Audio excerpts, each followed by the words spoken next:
Hey guys, how's it going? Welcome to my video. Okay, so I am going to do this video and give you guys some troubleshooting steps if you guys have the same issue that I had a couple days ago. I did get the problem fixed. Just want to tell you guys what I did to fix this issue, which was a crank but no start situation. All right, so basically I was at Walmart and parked my car, went to Walmart and spent about an hour there, came back out and tried to start my car, and my car cranked, but it did not start. It kept on cranking, but it did not start. So basically, best place to be if I had a situation when I had that situation, considering, if it's something easy to fix, I could probably get a lot of things. But anyway, I cranked it a couple of times. It kept on cranking.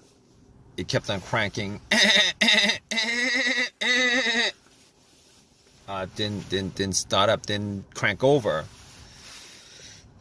So first thing that came to my mind was it's probably the battery, right? Haven't changed the battery for a couple years. Probably the battery. I haven't actually touched the battery for a couple of years. Haven't changed it. It was, there's probably corrosion. But here's the thing about it. It was a strong crank. It wasn't a weak crank. It wasn't a slow crank. It was a strong crank.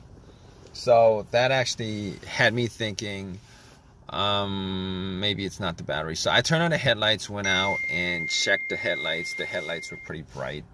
So that actually made more of a case that it's probably not the battery. So I opened up the hood, obviously, checked out the battery. There was some corrosion on there. There was some corrosion on there some corrosion on the battery. So basically what I did was I took some cans of Coke that I bought and put 2 cans and pretty much just dunked it on the terminals. Pretty much just poured it on the terminals. It's kind of messy, it's kind of dirty, it's kind of messy, it's kind of dirty. It's gonna turn syrupy on you if you guys do that, but it will.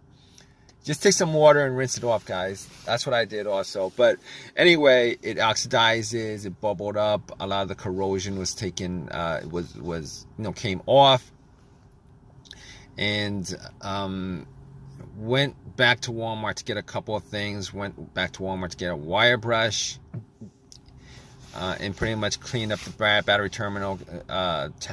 Got a little set of wrenches and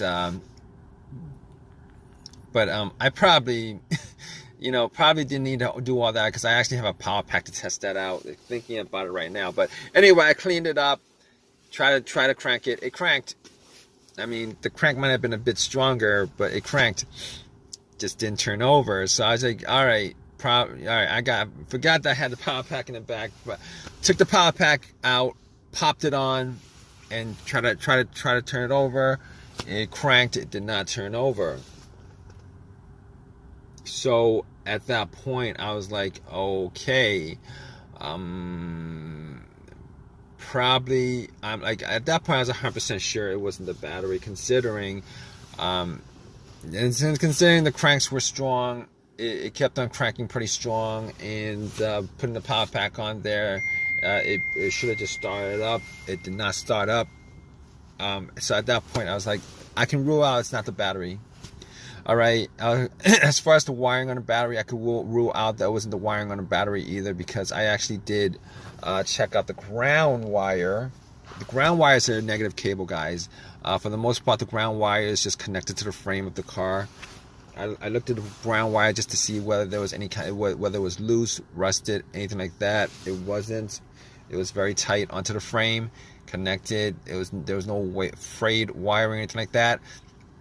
So I was like, okay. Okay, it's not probably not the wiring, probably not this. Okay, so I'm ruling out things at that point. All right, I'm ruling out the battery, I'm ruling out the wiring, and on top of that, I ruled out the alternator. The alternator wasn't really in what I thought it was causing it anyway, considering it cranked up pretty strong. And cranking up pretty strong means that the battery was pretty strong. And when I put the cables on from the power pack, and it didn't start off up, it's not the alternator, guys. You guys think it's not the alternator, it's none of that other stuff, okay? So at that point, I was like, here's the thing.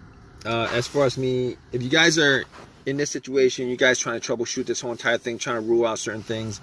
All right, here's the thing. There was no check engine light on the dash at all. No check engine light on the dash before the situation happened. I haven't had a check engine light on my dash for a while. Had some other issue, but that was a long time ago. No check engine light on the dash, okay? But I have an OBD2, and I plugged it in. And what this situation could be caused by also your car's computer not registering, not connected to your car for whatever reason. Could be a fuse, a short somewhere, whatever. But I had an OBD2, plugged it in just to make sure that there's nothing that I can actually take from this situation as far as it's scanning the whole entire thing. It was able to scan the whole entire thing, scanned it, and then came back with analysis, no codes, all the monitors were cleared, everything was good. At that point, I knew that it was able to read the car's computer. So there's nothing wrong with the car's PCM, ECM. There's nothing wrong with the computer at all that's causing it. On top of that, like I said, very important whether there's a check engine light or not check engine light when it comes to troubleshooting this issue. All right, no check engine light means that you could pretty much consider that all the other stuff that could be causing it with a sensor on there is probably not causing the issue. And when I say this, I mean the mass airflow sensor, I mean the throttle position sensor, I mean the camshaft sensor, I mean the crankshaft sensor, I mean every single thing that you could possibly think of, all those things that you could possibly think of that has a sensor to it that could be causing this issue, you could pretty much just rule every one of those things out. Pretty much. Not always the case. Sometimes sensors go bad and the computer doesn't detect it, or it has a little bit of an issue and the computer doesn't connect, doesn't detect it. But in this case, ruled all those things out. Camshaft, crankshaft, position sense, throttle position sense. I ruled every one of those things out. So at that point, all right, I'm down to pretty much a couple of things. Fuses, relays, the fuel pump maybe. Okay, it could be a couple other things outside of that. But we're just going to troubleshoot little by little. So I was troubleshooting it little by little. All right, so got to the fuses, got to the relays, and pretty much what I did was could not figure out whether a fuse was blown, did not actually smell any kind of burnt smell from it. So being as I was around at Walmart, went in and got a fuse tester, tested all the fuses. All the fuses were good. All the fuses were good. There was not a single problem with the fuses. And I pretty much came to, it's either one of two things at that point that I could think of. All right, there could be a couple more things, the ignition, etc. But I was down to a couple of things, and I looked at the relay, the fuel pump relay. All right, but before I did that, I was thinking it might be the fuel pump. So I was in my car, and I was trying to figure out whether I could hear hear the fuel pump whizzing, priming. All right, so if you guys don't know how to do this, essentially you would normally need two people to do this. One to listen to the fuel pump priming as the ignition is turned to the on position, not the crank position, because once you get to the crank position, you're going to crank the car up and you're not going to be able to hear it too well. All right, so basically I had, it was just me there, so I was sitting in the car and I turned it onto the on position, trying to hear whether there was a whizzing sound. All right, normally you would want somebody to turn on to the on position while somebody has the gas cap off, and you're listening to hear whether there's a motor sound. I couldn't do that. So I was listening, trying to hear it, and got to, I couldn't detect it at all. I could not detect it at all. Detect the sound at all. So at that point, I was like, oh, okay, all right, we're gonna just swap out some relays.